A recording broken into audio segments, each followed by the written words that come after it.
Upatikanaji wa huduma bora za kifedha kwa wananchi wa makundi mbalimbali, hususan wenye kipato cha chini, umetajwa kuwa muhimu katika kusaidia jamii kufanikisha shughuli zao za kiuchumi kupitia huduma rafiki za kifedha ikiwemo mikopo nafuu. Kwa kutambua umuhimu huo, Equity Bank imeendelea kusogeza huduma zake karibu na wananchi kwa kufungua kituo chake cha Zanzibar Supreme katika eneo la Kijangwani, wilaya ya Mjini, mkoa wa Mjini Magharibi, kwa lengo la kuwafikia wananchi wengi zaidi pamoja na kuwapatia huduma za kifedha zinazorahisisha maendeleo yao ya kiuchumi. Akizungumza katika hafla ya ufunguzi wa kituo hicho, naibu waziri wa fedha na mipango Zanzibar, Dr. Hamad Omar Bakari amepongeza Equity Bank kwa hatua hiyo, huku akiitaka kuendelea kuwasaidia wananchi mbalimbali ili waweze kujikwamua kiuchumi na kupunguza changamoto ya umaskini. Sasa hivi maandalizi ama mikakati iliyopo ya rais wetu ama na marais wetu kwamba kwa kiwango kikubwa sana tunakuza ajira ama tunaongeza kiwango cha ajira. Automatically tukiongeza kiwango cha ajira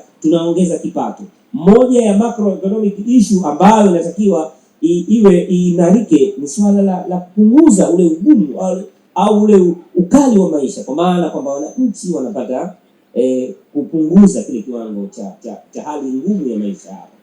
Kwa hiyo tukiongeza ajira, maana yake tunaongeza pia kipato cha wananchi katika swala zima la kujikomboa kiuchumi.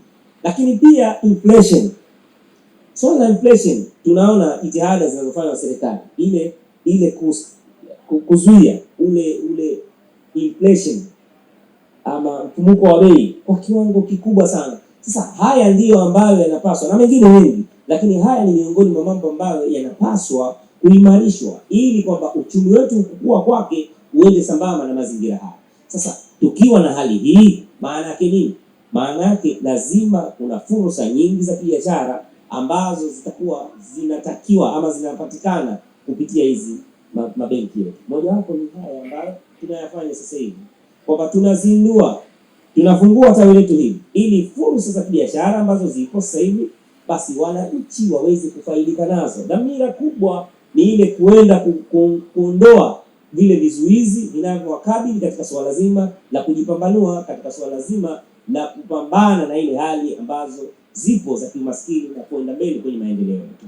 Kwa wananchi ambao hawakuwa wanapata fursa hizi, walikuwa wako mbali na matumizi ama ya fursa hii ya uwepo wa benki zetu hizi. Ile dhana halisi ya financial inclusion maana yake ndio inapatikana, kwa maana wazungu wanasema ile accessibility ya form of financial services, hiyo hizi zenyewe, kwa sababu moja kati ya hizo ni ile kutanua wigo wa branches. Manake tunaenda yani wananchi wanaenda kupata huduma hizi kwa ukaribu zaidi na affordable cost yenyewe. Na nadhani mojawapo ni Equity Bank, au sio? Sawa, tuitumie hii benki, na hii itasaidia kwamba si tu tunaenda kujiimarisha sisi katika mifumo yetu ya kimaisha ama katika mifumo yetu ya kibiashara, lakini pia tunaenda kusaidia tunaenda kusaidia katika ukuaji wa uchumi wa nchi. Na hili jambo si jambo ambalo ni la kufanyia mzaha, ni jambo ambalo linahitaji ushirikiano pamoja. Jambo la msingi mmesema basi tuendelee kutoa mafunzo kwa maana ya elimu, si tu kwa wateja lakini kwa jamii kwa ujumla. Kwa upande wake, mkurugenzi mtendaji wa benki hiyo Isabella Maganga amewahimiza wananchi kutumia kituo hicho kwa ajili ya kupata huduma za kifedha pamoja na elimu ya fedha ili kuwasaidia kukuza uchumi wao na kuboresha maisha ya jamii. Tanzania uchumi unakuwa. Zanzibar uwekezaji ni mkubwa na wa kasi. Sekta ya utalii inafanya vizuri. Uchumi wa bluu unafanya vizuri. Kwa hiyo hii ndio sababu ya sisi kuendelea kuongeza matawi, lakini pia kuwekeza kwenye mifumo yetu ya kiteknolojia. Kwa hiyo kwa Zanzibar hapa ukiachilia mbali matawi, lakini pia tunawahudumia wateja wetu kwa njia za kiteknolojia na mifumo ya uwakala. Kwa hiyo Mheshimiwa mgeni rasmi, ni waombe wananchi wa Zanzibar watumie tawi hili kama center ya kuja kupata huduma za kifedha pamoja na elimu ya fedha ili kuweza kuwawezesha kukua kiuchumi na kijamii. Sisi wafanyakazi wa benki ya Equity tunatoa huduma zote.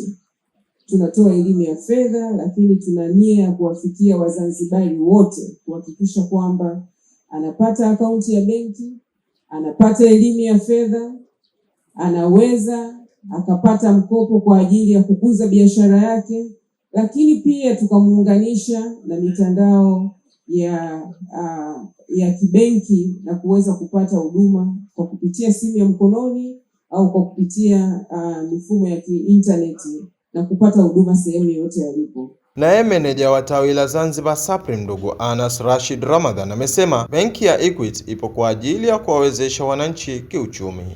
Tumefungua tawi letu hili jipya la Supreme la kuweza kuhudumia wateja wakubwa na wakati na wale wateja ambao mahususi wa benki ya Equity. Tulikuwa tunaona kwamba mwitikio wa Zanzibar ulikuwa ni mzuri katika biashara yetu. Tunamaanisha kwamba tunatoa huduma nzuri, tuna huduma za aina zote, tuna huduma za wateja wakubwa, tuna huduma za wateja wadogo, tuna huduma za wateja wakati, tuna huduma za wateja wadogo kabisa kama bodaboda. Benki ya Equity imekaa kwa ajili ya kuwezesha wananchi kiuchumi. Ndio maana hata tuna partner na ZEA katika project zao tofauti ili kuwezesha wananchi kiuchumi. Pia tuna mikopo midogo kama ya bodaboda. Sasa hivi una haja ya kuajiriwa kuwa na bodaboda au kuwa na bajaji. Unakuja kwetu tunakupa bajaji, unalipia tu 30% ya mwanzo. Kwa hiyo unapata bajaji yako, unatumia na unalipia, ukitaka unaamua unalipa kwa siku, ukitaka unalipia kwa mwezi, ukitaka unalipia kwa muda wote. Kwa hiyo unaona kwamba tulipokwenda tumetoka juu, tunaenda kwenye serikali kuifinance, kwenye mabandari, kwenye project zao kubwa. Pia tumeshuka chini kwa wateja wadogo. Kwa hiyo tunasema benki ya Equity ni benki ambayo inajumuisha